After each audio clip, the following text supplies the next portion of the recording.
avait un petit stand Nexus. Et donc Frigide, à qui j'ai pu participer à une émission il y a quelques semaines sur Notre-Dame. Donc on va en parler aussi. Absolument. Et tu voulais aborder la fameuse loi qui va être en discussion en janvier sur la fin de vie. Donc on a deux sujets ensemble. Voilà. Discussion sur la loi fin de vie et Notre-Dame. On finira par Notre-Dame. Ah, oui. On garde le meilleur pour la fin. Le meilleur pour la fin. Voilà. Alors, qu'est-ce que tu as à nous apprendre sur cette fameuse loi qui pourrait sembler, somme toute, banale?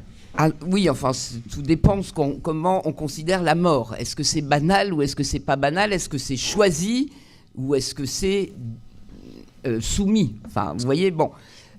Ce que je veux vous dire, c'est que peut-être tout le monde ne sait pas exactement ce que je fais, mais maintenant j'ai une association qui s'appelle Avenir pour tous, puisque j'ai été, en fait, il disait gérie, mais animatrice, et surtout j'avais mobilisé au moment du changement de la loi de procréation humaine, donc de la vie humaine, qu'on a déguisé sous l'appellation mariage homosexuel pour tous. Enfin, mariage pour tous, mais en fait, qui était le changement de la protection du mariage procréatif entre l'homme et la femme, donc qui protégeait les sexes hommes et femmes qui donnent la vie, pour les dissoudre dans ce qu'on appelle le genre aujourd'hui. Vous savez que maintenant, il y a une multiplicité de genres LGBTQI+, Z, maintenant, qui sont... Oui, non, mais... D'ailleurs, il y a plein d'associations homosexuelles, enfin, il y en a plusieurs, qui militent contre ces associations LGBT qui sont assez, pour certaines, agressives et pour lesquelles ils ne se retrouvent pas, ne se sont pas représentés. Absolument. Nous, dans les manifs tels que je les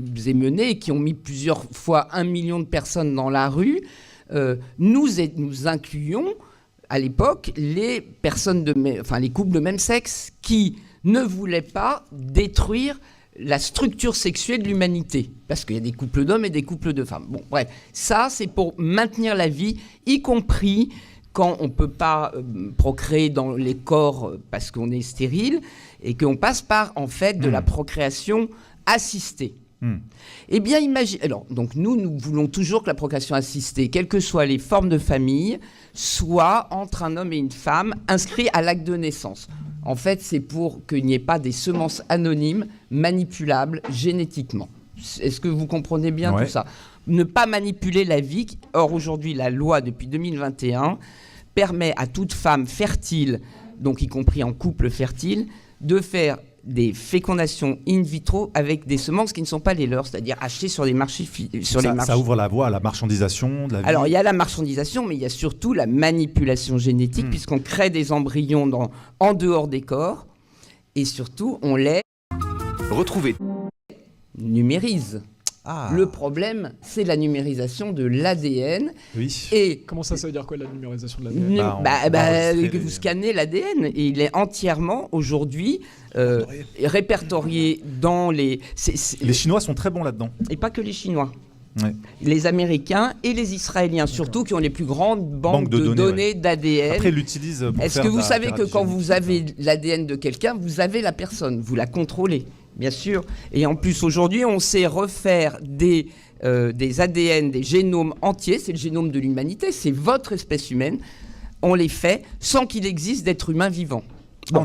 On a réussi à créer des génomes entiers. Entiers qui n'appartiennent à personne. Ah oui, là, ça, on est à des... Bon, et alors, vous comprendrez bien le lien aussi avec, évidemment, la fabrication des ARN messagers, et des virus qui sont entièrement... sous électronique, enfin, vous voyez. C'est ce que j'appelle la numérisation des êtres humains.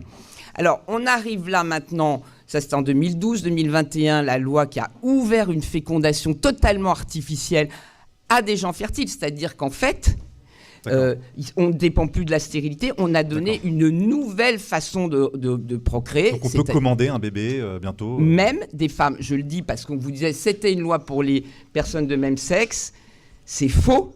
C'est une loi pour tout le monde. Pour les femmes fertiles peuvent aller demander des semences qui sont ni les leurs, alors qu'il n'y a aucune raison pour ça. Bref, ça, donc, c'est le changement de l'espèce humaine. Et la troisième chose qui va arriver, c'est donc cette loi dont on dit il y a des gens qui, en fin de vie, sont très malades et machin, ils souffrent beaucoup.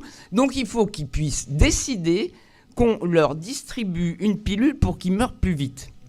C'est exactement la même chose, écoutez-moi bien, et ça, normalement, enfin, là, comme il y a eu la démission, enfin, la censure, comment est-ce que ça va reprendre un délai? Mais normalement, cette loi qui avait déjà été votée sur le principe d'une mort non naturelle, c'est-à-dire on choisit, c'est le fameux choix à un droit à mourir.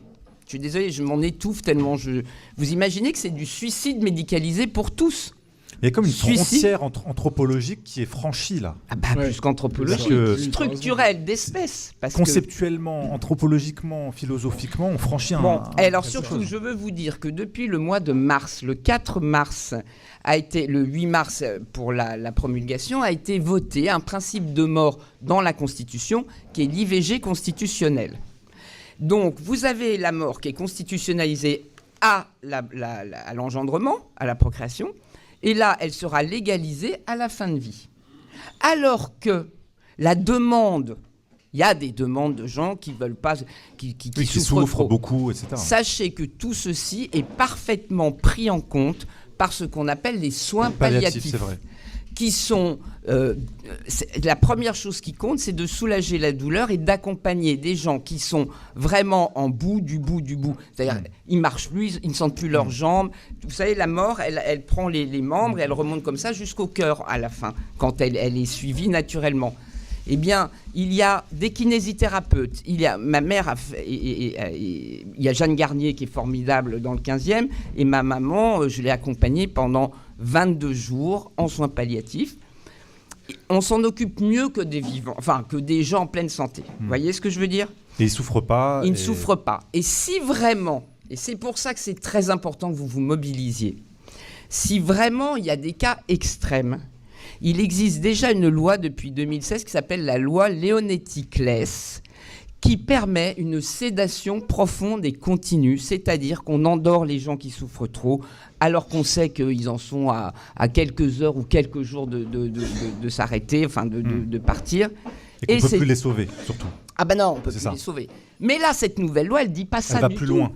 Elle dit...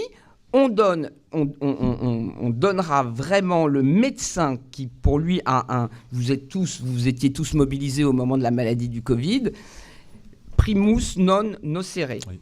Donc, le médecin, il doit donner la vie et pas faire aller vers la mort. Eh bien là, il sera habilité à délivrer des ordonnances de pilules létales. Ouais, et alors, ce qui est le pire du pire, c'est qu'on dit, bah oui, mais quand même, c'est pas au médecin d'euthanasier. Alors, c'est la personne elle-même qui ingurgitera sa petite pilule. Ah ouais. Est-ce que vous vous rendez compte?